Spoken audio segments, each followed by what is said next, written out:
नमस्कार मंडळी, तुम्हाला व तुमच्या कुटुंबाला आषाढी एकादशीच्या खूप खूप शुभेच्छा. आज आपण एकादशी स्पेशल उपवासाची कचोरी बनवणार आहोत. व्हिडिओ शेवटपर्यंत नक्की पहा. चला तर मग सुरुवात करूया.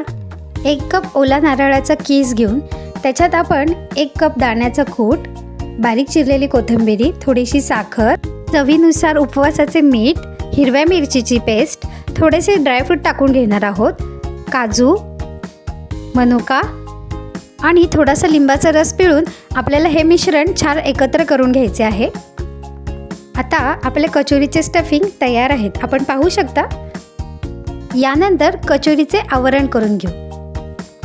यासाठी प्लेटमध्ये उकडून स्मॅश केलेले बटाटे, 1 वाटी साबुदाण्याचे पीठ, चवीनुसार उपवासाचे मीठ, हे सर्व जिन्नस टाकून झाल्यावरती हे मिश्रण आपल्याला छान चमच्याच्या साहाय्याने मिसळून घ्यायचे आहे. नंतर गोळे करून आपल्याला त्याची छान अशी पारी करून घ्यायची आहे. पण पाहू शकता व्हिडिओमध्ये मी कशी पारी केलेली आहे. ही सर्व प्रोसेस आपण हातानेच करून घेणार आहोत. आता याच्यामध्ये स्टफिंग भरून आपल्याला याचा कचोरीसारखा आकार करून घ्यायचा आहे. ही कचोरी आपल्याला सर्व बाजूनी छान अशी पॅक करून घ्यायची आहे, जेणेकरून तेलामध्ये ती कचोरी आपली फुटणार नाही. आपण पाहू शकता मी कसा गोळा केलेला आहे ते. या सर्व कचोरी आपल्याला शॅलो फ्राय करून घ्यायचे आहेत. अप्पे पात्रामध्ये आपण पाहू शकता.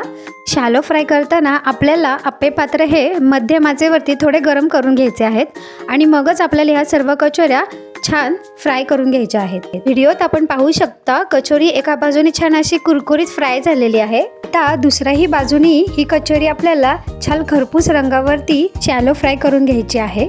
आपण पाहू शकता आपल्या कचोऱ्या तयार आहेत. बघितलं ना मंडळी, अगदी कमी तेलामध्ये आपली ही कुरकुरीत कचोरी तयार झालेली आहे. व्हिडिओ कसा वाटला कमेंटमध्ये नक्की लिहा आणि सबस्क्राईब करायला विसरू नका. थँक्यू.